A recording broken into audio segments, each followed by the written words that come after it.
Ako prekonať, keď stále myslí na svoju ex a nie na teba? Možno trávite spolu pekný večer, ale on spomene bývalú.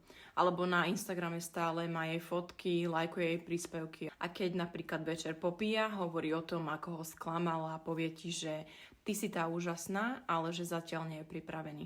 A keď mu napríklad bývalá neodpisuje, tak je smutný a uzavretý a ty stále cítiš, že nie si jeho priorita, no dúfáš, že sa to zmení.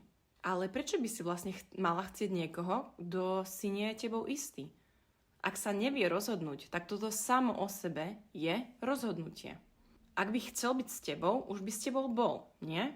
A ak stále rieši jeho bývalú, tak jednoducho na vzťah nie je pripravený. Čo môžeš teda urobiť?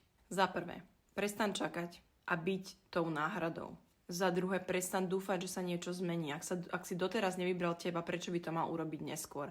Za tretie, nepresviečaj ho, čím viac sa snažíš, tým menej si ťa váži. A za štvrté, opýtaj sa samej seba. Ak by som mala sebavedomie, čakala by som na neho?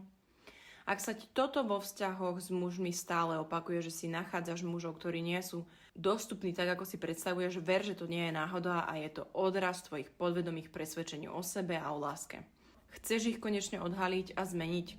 Tak sa pridaj do valentínskej výzvy. Odkaz nájdeš v profile.